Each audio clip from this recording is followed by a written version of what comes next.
이 광활한 우주에서 우리는 혼자 있는 것일까요? 아니면 우리가 아직 발견하지 못한 지적 생명체가 있을까요? 진보한 문명들이 우리로부터 숨어 있을 수도 있고, 아니면 그들은 공격을 시작할 준비를 하고 있는 것일까요? 오늘은 우리 태양계에서 가장 가깝다는 프록시마, 센타우리까지 어떻게 하면 빨리 갈 수 있는지 상상력을 동원해 성간 여행을 해보도록 하겠습니다. 끝까지 재미있게 봐주세요. 우리 태양계를 넘어 우주 깊숙한 곳까지 탐험하려는 꿈은 온 인류의 상상력은 오래전부터 시작되었습니다. 성간 여행이 단지 먼 환상일까요? 아니면 우리가 정말로 가까운 미래의 이 목표를 성취할 수 있을까요? 최근에 이루어진 과학과 기술의 발전 덕분에 우리는 성간 여행이 현실이 되는 그 어느 때보다 가까워졌습니다. 새로운 추진 시스템의 개발, 재료 과학의 발전, 그리고 우주 이론에 대한 우리들의 이해가 비현실을 현실로 바꿉니다. 그러나 사실 성간 여행에 필요한 인프라와 기술을 개발이라는 목표는 야심차기는 하지만 몇 가지 난관이 있습니다. 별들 사이의 방대한 거리와 우주 공간에 숨어있는 수많은 위협들은 성간 여행을 어렵게 만들고 잠재적으로 위험하게 만듭니다. 만약 우리가 낙관적이고 확실히 비현실적이지 않다면 인간은 우리의 일생 동안 성간 여행을 달성할 수 있을 것입니다. 가능성은 무궁무진하고 그 대가는 엄청날 수 있습니다. 성간 여행의 어려운 과제는 주로 별들 사이의 광대한 확장에 있습니다. 우리의 가장 가까운 이웃인 프록시마, 센타우리는 4.2광년이 조금 넘는 거리에 있습니다.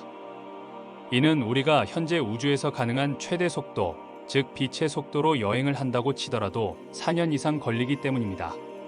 현대 인간이 가지고 있는 기술로는 아무리 기술이 발전했다고 하더라도 이러한 속도를 달성하는 것은 여전히 불가능합니다. 핵이나 이온 추진과 같은 현재 이용 가능한 가장 진보된 추진 기술이 있더라도 이 문제를 극복하기 위해서는 우주선이 가장 가까운 별에 도달하는 데는 수세기는 아니더라도 수십 년 이상 걸릴 것입니다. 가장 좋은 선택은 훨씬 더 빠른 속도를 달성할 수 있는 새로운 엔진 기술을 개발하는 것입니다. 반물질이나 열핵융합을 이용하거나 심지어 블랙홀의 힘을 이용하는 방법 등 그것을 달성하는 방법에 대한 다양한 개념들이 돌출되고 있습니다. 태양과 다른 별들의 동력을 공급하는 과정은 수소와 같은 가벼운 원자핵 두 개를 결합하여 더 무거운 핵을 만들고 에너지를 방출하는 것입니다. 핵융합 기술은 아직 지구에서 초기 단계이지만 거의 무한한 에너지원을 제공할 수 있는 잠재력을 가지고 있고 우주선 엔진의 동력을 공급하는 데 사용될 수 있습니다. 그러나 이러한 기술의 위협은 여전히 순수하게 이론적이며 실제로 가능할 것인지 아니면 사용하기에 충분히 안전할 것인지에 대해서는 확인된 바가 없습니다. 단지 개념으로서의 성간 여행의 복잡성은 그렇게 먼 거리를 여행하는 데 필요한 천문학적인 양의 연료와 에너지로 인해 악화됩니다. 전통적인 로켓 추진 기술은 광속의 극히 일부의 속도로 우주선을 추진하는 엄청난 양의 연료에 의존합니다. 예를 들어 파커 태양 탐사선은 인간이 만든 우주선 중 가장 빠른 속도로 이동하며 초당 192km 속도에 도달할 수 있습니다. 이 속도는 빛의 속도의 0.064%에 불과합니다. 우리가 일생 동안 알파 센타우루스 자리에 도달하기 위해서는 적어도 광속의 10%인 약 초당 3만 킬로미터의 속도를 개발하는 방법을 찾아야 합니다.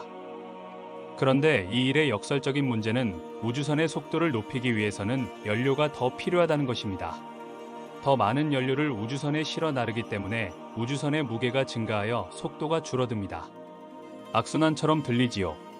핵 또는 이온 추진 엔진은 현재 사용 가능한 가장 진보된 추진 기술로 연료 소비 측면에서 훨씬 더 높은 효율성을 제공합니다. 여전히 필요한 전력을 생산하기 위해 상당한 양의 연료가 필요합니다. 이러한 장애를 극복하기 위해 과학자들은 우주에서 사용 가능한 에너지원을 활용할 수 있는 완전히 새로운 추진 기술을 개발하고 있습니다.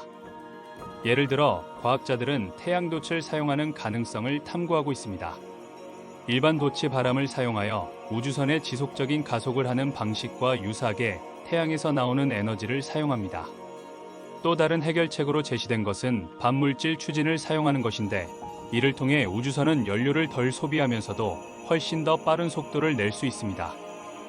반물질은 일반 물질과 질량은 같지만 전하량은 반대인 독특한 물질입니다. 물질과 반물질이 접촉하면 서로를 소멸시켜 엄청난 양의 에너지를 방출합니다. 반물질은 현재 사용 가능한 어떤 기술보다 훨씬 밀도가 높은 에너지를 전달할 수 있습니다.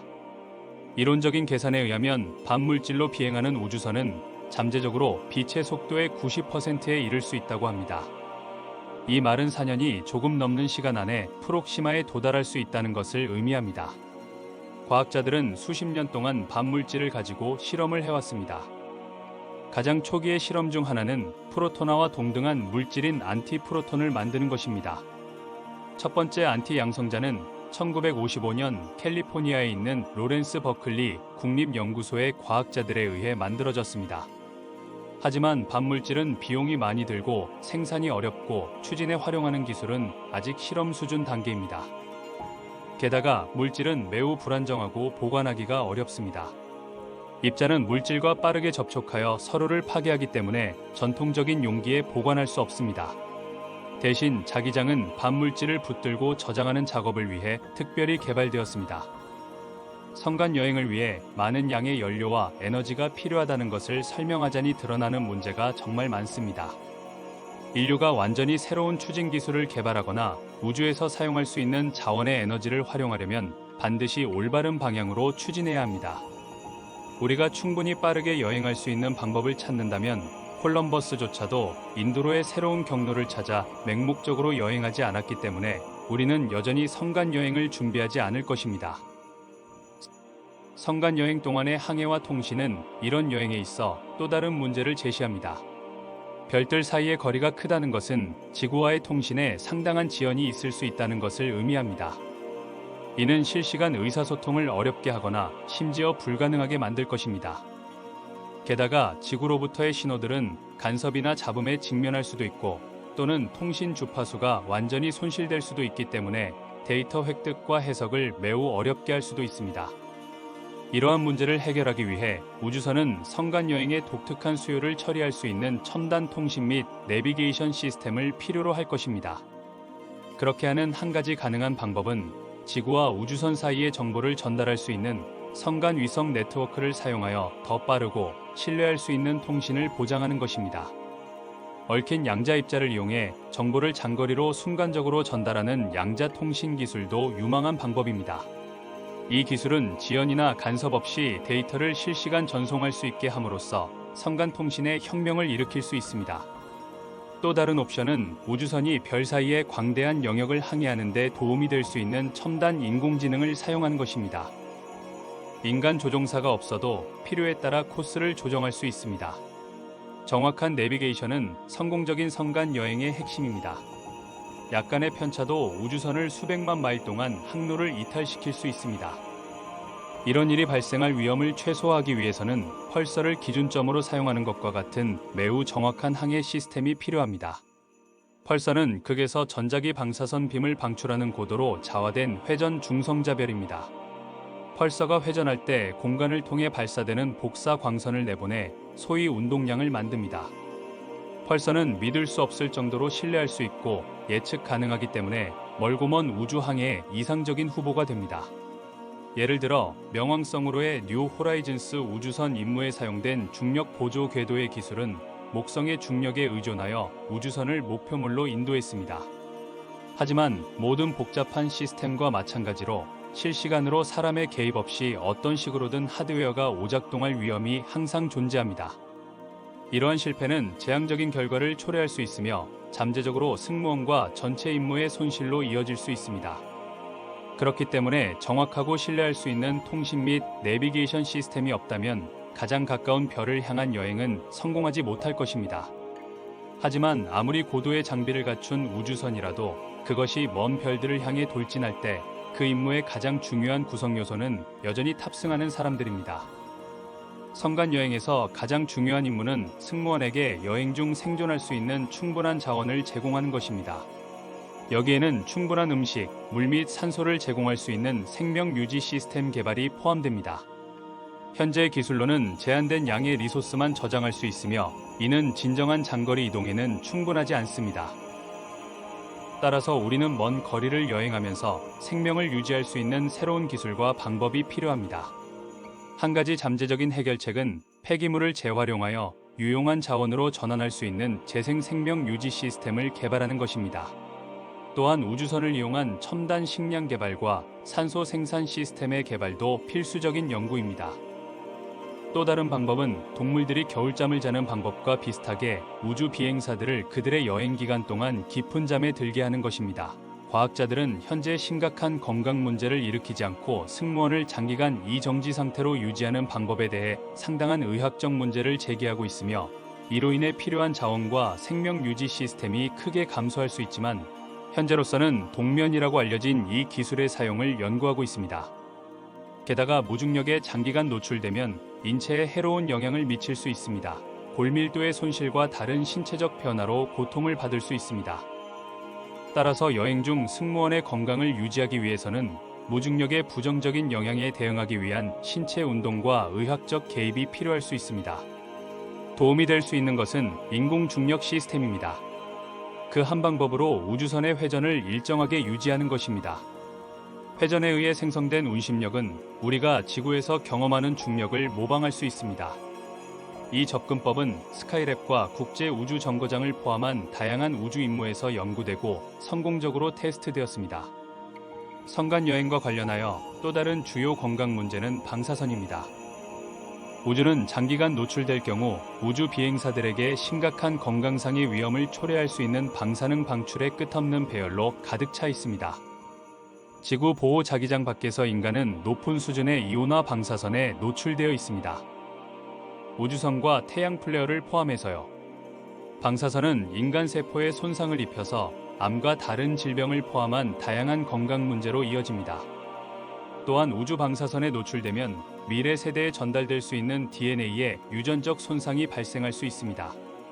방사선 노출과 관련된 위험을 줄이기 위해 성간 우주선은 승무원을 보호하는 방식으로 설계되어야 합니다. 이 우주선 보호막은 유해한 방사선을 차단할 수 있을 정도로 튼튼해야 하는 동시에 우주선의 무게를 크게 늘리지 않을 정도로 가벼워야 합니다. 우주선이 여행하는 동안 마주칠 수 있는 모든 유형의 방사선에 적응해야 합니다.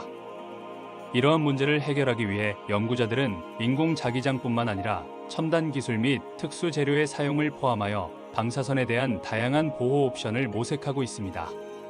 게다가 승무원들은 방사선 질병의 영향을 줄이기 위해 특별한 약을 복용하거나 의료 절차를 밟아야 할 수도 있습니다.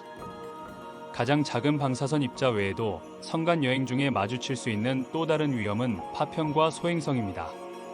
소행성과 해성은 발견하고 피하기 어렵기 때문에 우주선의 위협이 됩니다. 우주 파편이 우주선에 큰 손상을 입힐 수 있습니다. 그리고 빠른 속도로 움직이는 작은 물건도 선체에 치명적인 손상을 입힐 수 있습니다. 우주 비행사와 우주선 자체의 안전을 보장하기 위해서는 어떤 형태의 보호가 필요합니다. 우주선을 위험으로부터 차폐하는 것은 두꺼운 벽을 만들고 방사선과 파편을 흡수하거나 굴절시키는 재료를 사용하는 등 다양한 방법을 통해 달성할 수 있습니다. 또한 우주선에는 잠재적인 위험을 식별하고 이를 방지하는 데 도움이 되는 센서와 감지 시스템이 장착될 수 있습니다. 그러나 효과적인 보호에 필요한 재료가 다소 무겁다는 사실에 다시 한번 직면하게 되었습니다. 최근 몇 년 동안 보안 기술과 탐지 시스템이 크게 발전했지만 이러한 장애물을 극복하고 우주 비행사와 우주선의 안전을 보장하기 위해서는 추가적인 연구 개발이 필요합니다.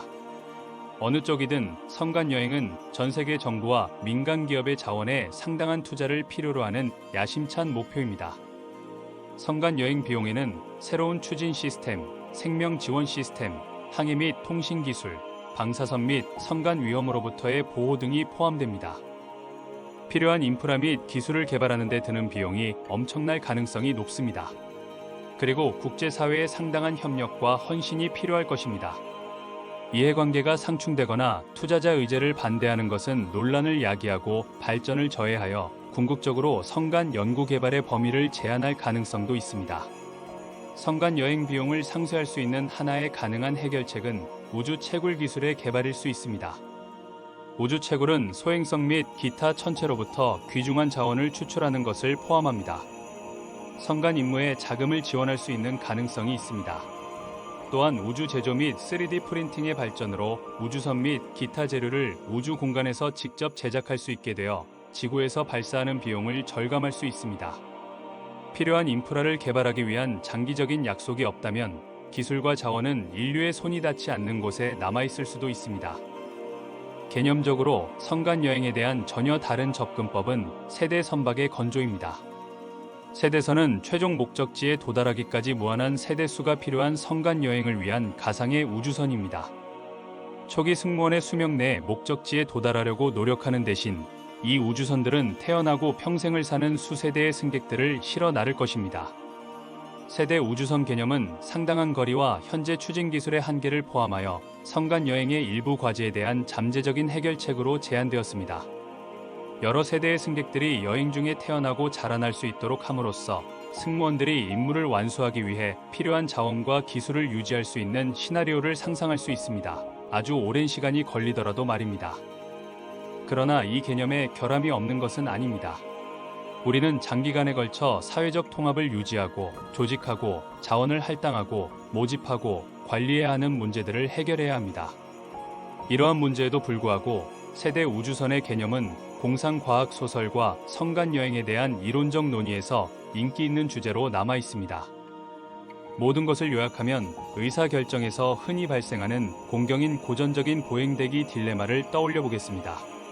더 바람직한 결과를 기대하는 것과 즉각적인 조치 중 하나를 선택해야 할 때 발생합니다. 덜 바람직하지만 여전히 수용 가능한 결과를 얻기 위해 예를 들어 버스 정류장에서 대기할 때 발생할 수 있는데요. 목적지에 도착하는 데 필요한 시간을 초과하는 대기 시간이 발생하면 우리는 어떻게 해야 하나요? 걸어가는 것이 더 빠르다면 걸어가는 것과 같은 문제입니다. 이 시나리오는 성간 여행에 적용될 수 있으며 우리가 지금 성간 선박을 발사해야 할지 아니면 더 빠른 속도를 내고 새로운 선박이 목적지에 더 빨리 도착할 수 있는 기술을 기다려야 할지에 대한 딜레마를 제시합니다. 여기서 윤리적 딜레마는 기술 발전 속도가 갑자기 최초의 우주선을 능가할 경우 최초의 선박의 승무원들이 무의미한 희생을 감수하는 것이 공정할 것인가 하는 것입니다. 다른 항성계의 선구적인 승무원의 입장에 서 보세요. 당신은 더 새롭고 더 빠른 배들이 당신보다 훨씬 전에 목적지에 도착했을지 궁금해하며 수십 년 또는 심지어 몇 세기를 우주에서 보내야 합니다. 이 딜레마는 우주 탐사에 대한 책임과 진보의 중요성에 대한 인간 삶의 가치에 대해 깊은 생각을 하게 합니다. 새로운 기술을 기다리는 것은 더 빠르고 효율적인 여행으로 이어질 수 있지만 첫 번째 승무원이 고통을 받거나 미래 세대가 직면하지 않아도 될 위험에 노출될 수 있다는 것을 의미할 수도 있습니다. 반대로 지금 우주선을 진수하는 것은 미래 세대가 얻을 수 있는 것과 같은 첨단 기술의 혜택을 받지 못할 것이기 때문에 승무원들에게 불공평하다고 볼 수 있습니다. 궁극적으로 최종 결정은 사회가 인간의 삶의 가치와 관련하여 연구의 진보의 중요성을 어떻게 인식하느냐에 달려 있을 것입니다. 광대하고 신비로운 우주를 이해하기 위한 탐구에서 과학은 논리의 강력한 도구를 오랫동안 마스터했습니다. 그러나 가장 엄격한 방법과 가장 진보된 기술을 사용할 때에도 역설은 필연적으로 세계에 대한 우리의 이해에 도전하는 모순을 발생시킵니다. 그러한 역설 중 하나는 밤의 어두운 하늘입니다. 어떻게 우리는 무한히 빛나는 별들에 둘러싸여 있으면서도 하늘은 여전히 깜깜한 것이 가능할까요? 다른 하나는 암흑 물질의 특성입니다. 최첨단 기기의 소나귀에서조차 빠져나올 수 없는 물질. 그리고 망각의 필연성은 어떨까요? 우리 행성과 우리 자신과 함께 있는 태양계는 결국 영원히 잊혀지고 시공간의 광활함으로 사라질지도 모릅니다. 이 역설들은 철학적인 성찰만이 아닙니다. 그들은 우주에 대한 우리의 이해에 실질적인 영향을 미칩니다. 우주가 정말로 무한하고 영원하며 별들이 우주 공간의 무한한 경계에 골고루 분포되어 있다면 우리가 어떤 방향을 보아도 별을 볼 수 있다는 사실에 있습니다. 아무리 멀리 떨어져 있어도 이 별들의 빛은 결국 우리 행성에 도달할 것입니다. 따라서 밤하늘은 태양의 표면과 같은 강도로 비추어야 합니다. 그러나 이러한 논리적 추론에도 불구하고 밤하늘은 여전히 어두워서 과학자들과 별을 보는 사람들 모두에게 당혹스러운 수수께끼를 제시합니다. 이 미스터리를 설명하기 위해 몇 가지 가능한 해결책이 제시되었습니다. 한 가지 해결책은 우주가 균일하지 않고 등방성이 있다는 것인데 이는 별들이 우주 전체에 고르게 분포되어 있지 않다는 것을 의미합니다. 이것은 밤하늘의 어두운 패치를 생성할 은하당과 공극과 같은 대규모 구조가 존재하기 때문일 수 있습니다. 또한 더 멀리 떨어진 별에서 나오는 빛이 은하간 먼지에 흡수되어 밤하늘이 더 어둡게 보일 수 있습니다. 이 이론은 먼 퀘이사의 주요 적색편이 관측에 의해 뒷받침됩니다. 또 다른 가능한 해결책은 우주의 팽창입니다. 우리가 멀리 돌아볼수록 광원은 우리로부터 멀리 떨어져 있을 것입니다. 우리가 과거를 돌아보면 우주는 더 밀도가 높아지고 더 뜨거워지고 더 밝아집니다. 그 결과 멀리 있는 별들의 빛이 스펙트럼의 붉은 끝으로 이동하여 너무 희미해져서 보이지 않게 됩니다. 우리의 우주가 무한한지 확실하게 말할 수는 없지만 빅뱅 이론에 따르면 우리는 한 가지 확실한 것을 알고 있습니다. 우리 우주에는 시작이 있습니다. 또한 우주가 유한하다고 가정한다는 것은 우리 우주가 계속 팽창한다는 이유만으로 먼 별에서 나오는 빛이 우리에게 도달하지 않는다는 것을 의미할 것입니다. 이 때문에 멀리 있는 별에서 나오는 빛의 파장이 크게 늘어져 결국 적외선 영역의 지구까지 도달하게 됩니다. 그것은 또한 먼 별에서 오는 빛이 아직 우리에게 도달하지 못했거나 별들은 이미 사라졌습니다. 반대로 우리의 우주가 무한하다고 가정한다면 우주의 끊임없는 팽창으로 인해 어느 시점에서 별과 물질이 빛의 속도를 초과하는 속도를 얻기 시작하는 것은 매우 자연스러운 일입니다. 이것은 빛이 지구에 도달하는 것을 불가능하게 만들 것입니다. 오버스 역설의 수수께끼는 우주론에서 가장 흥미로운 미스터리 중 하나로 남아 있습니다. 그리고 그 해결책은 우리 우주의 본질과 구조에 대한 더 깊은 인류의 이해를 필요로 합니다. 언젠가 우리 후대에서는 성간 여행이 가능할지 모릅니다만 지금 우리 지구 현실에선 성간 여행은 꿈깨야 할 것 같습니다. 내일 또 만나요.